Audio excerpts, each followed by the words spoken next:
आज आपण भेट देणार आहोत चांगावटेश्वर मंदिर। हे मंदिर सासवड नारायणपूर रोडवरती आहे। हे मंदिर वटेश्वर म्हणून पण ओळखले जाते।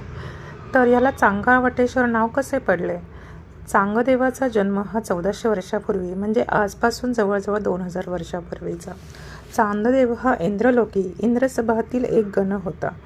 इंद्रसभेमध्ये असताना त्यांच्या वर्तनात काहीशी असभ्यता दिसून आली।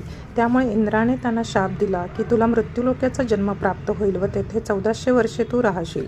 पुढे ज्ञानदेवाचा अवतार होऊन त्यांच्या कृपेने तू मुक्त होशील। पुढे मुधोपंत नावाचे गृहस्थ एका नारायण डोही नावाच्या क्षेत्रात राहत होते। त्यांना मुलगा झाला।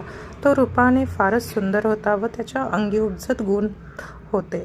त्याचे लाडके नाव चांगा असे ठेवण्यात आले। तेच प्रौढ रूपात चांगदेव असे पडले।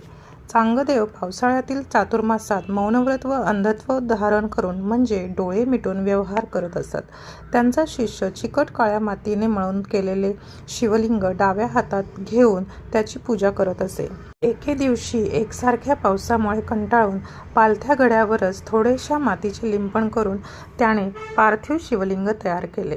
चांगदेव नित्यनेमाने स्नान उरकून पार्थिव लिंग डाव्या हातावर घेण्याचा प्रयत्न करू लागले, पण ते हलेना।